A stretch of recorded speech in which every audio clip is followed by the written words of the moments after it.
आज हम ray optics start करते हैं। रे ऑप्टिक्स स्टार्ट करने की का रीज़न है कि क्या नाम है ये जैसे कि मैंने पहले ही बताया, फिज़िक्स दो ब्रांच में बटी हुई है। एक तो इलेक्ट्रो स्टैटिस्टिक का पोर्शन हो गया, उसमें हमें बहुत चीज़ें पढ़नी है, और एक ऑप्टिक्स का रीज़न हो गया। ऑप्टिक्स ज़्यादा आसान है इन कंपैरिजन टू इलेक्ट्रोस्टैटिक्स में। ठीक, तो इसमें हम लाइट के बारे में पढ़ेंगे।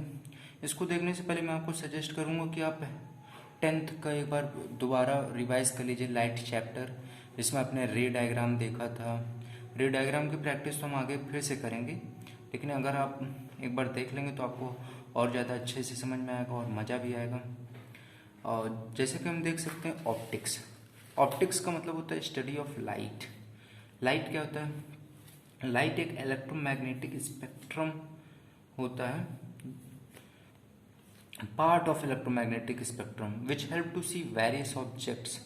हमें जैसे कि डेली लाइफ में यूज देख सकते हैं कि कोई भी चीज़ रिफ्लेक्ट करके हमारे आँखों में आती है, तो वहाँ पे हम लाइट के बारे में पढ़ते हैं। और एक इलेक्ट्रोमैग्नेटिक वेव की तरह होती है लाइट। ठीक, और ये थोड़ा वेवलेंथ के बारे में है। Gamma rays, X ray, ultraviolet rays, VIBGYOR, infrared, microwaves, radio waves, angstrom के बारे में। ये विजिबल रेज में आती हैं। ठीक, विजिबल रेज। आज बिल्कुल इंट्रोडक्टरी लेक्चर रहेगा, और इसको स्टार्ट करने का रीज़न ये भी था कि हम एक महीने लेट से स्टार्ट कर रहे हैं। टाइम तो बहुत पहले ही हो गया था, एक महीने लेट स्टार्ट कर रहे हैं, तो हम बहुत पीछे हो गए हैं। तो एक छोटा सा पोर्शन और आगे का भी लेते चलें, और ये बहुत आसान है, कोई आपको ज़्यादा दिक्कत नहीं होगी इसको पढ़ने में।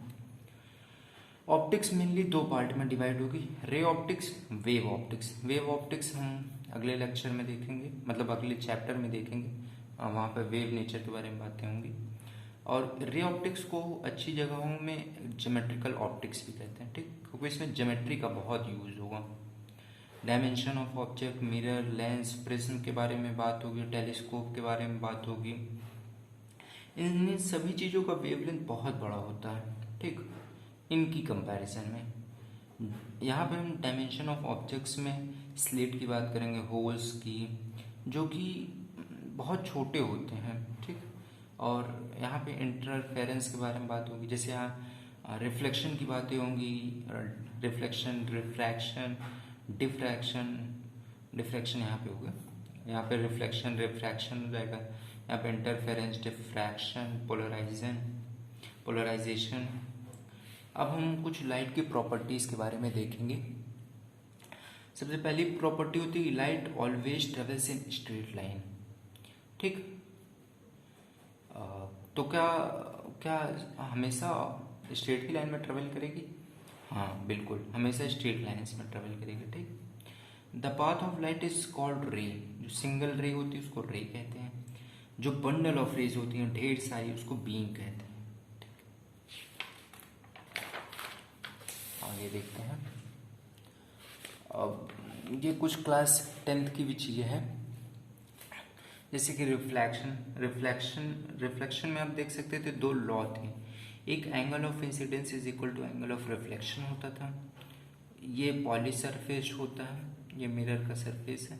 ठीक, तो जो एंगल ऑफ इंसिडेंट होता था और एंगल ऑफ रिफ्लेक्शन वो ऑलवेज सेम होता था। ठीक, चाहे वो ऐसा ही क्यों ना हो।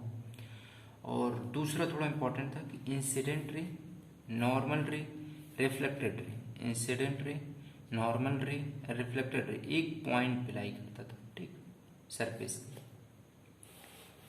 और वहीं पे एक केस हो जाता था कि अगर एंगल ऑफ इंसिडेंस 90 डिग्री होता था तो जाहिर सी बात है एंगल ऑफ रिफ्लेक्शन भी 90 डिग्री होगा, क्योंकि angle of incidence is equal to angle of reflection होता था। ठीक, अब हम देखेंगे कि image formation by plane surface. ठीक, तो ये मैंने आंख बनाई है, ये बेसिकली आई है। तो यहाँ पे कोई पॉइंट ऑब्जेक्ट रखा हुआ है, तो अगर ये प्लेन मिरर है तो इसकी इमेज उतनी ही दूरी पे यहाँ पे बनेगी। ठीक, एक बात यहाँ पे और नोटिस करिएगा कि ये परपेंडिकुलर बनती है। ठीक, परपेंडिकुलर सरफेस के बनेगी। ठीक, और वर्चुअल बनेगी तो ये एग्जैक्टली में जैसे हम इधर देख रहे हैं तो लड़के रे इधर चली जाएगी, इधर देख रहे हैं तो इधर लड़के चली जाएगी, और ये दोनों रे जहाँ मीट करेगी यहाँ पे हमारी इमेज दिखाई देगी। आप अपने सामने शीशा रख के देख सकते हैं कि आपकी इमेज कहाँ दिखाई दे रही।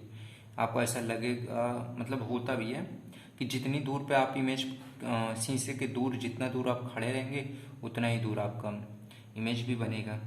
ठीक, इसका यहाँ प्रूफ किया गया है।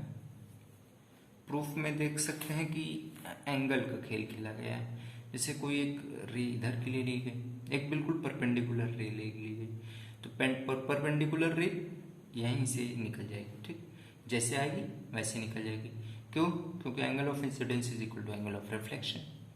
ठीक, और कुछ लोगों के मन में डाउट हो रहा होगा कि ये यहाँ पे जीरो क्यों हो गया।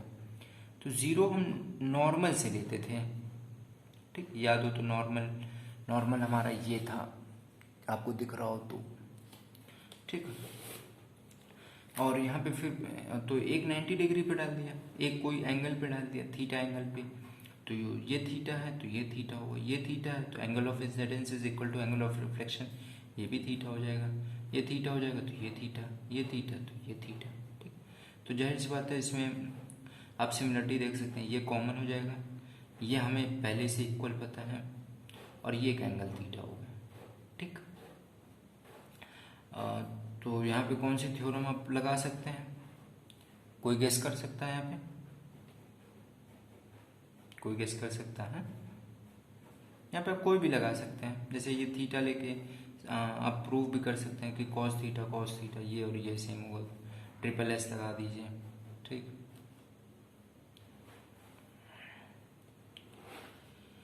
और to draw image drop a perpendicular on mirror, और जैसे मैंने पहले ही बता दिया कि ये परपेंडिकुलर होगा, तो यहाँ पे हम देख सकते हैं जैसे कोई तिरछा आपको मिरर दिख गया, तब आपको नहीं समझ में आ रहा है कि इमेज इधर होगी कि इधर होगी, मतलब इसकी इमेज इधर होगी, आपको ऐसा लग रहा है। लेकिन आपको याद रखना है कि हमें परपेंडिकुलर ड्रॉप करना है। परपेंडिकुलर बनाना। अब जैसे मान लीजिए मिरर हमारा यहाँ तक का है, ठीक, इमेज यहाँ पे है, तो आपको लग रहा हो कि ऐसे ऐसे जाए तिरछा यहाँ पे इमेज बन रही, ऐसा नहीं।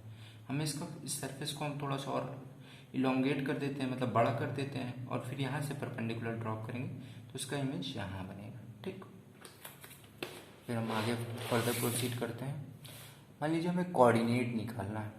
ठीक, तो कोऑर्डिनेट ऑफ इमेज कैसे निकालेंगे? जैसे मान लीजिए ये एक मिरर रखा हुआ है और ये हमारा ऑब्जेक्ट रखा हुआ है 2 सेंटीमीटर में।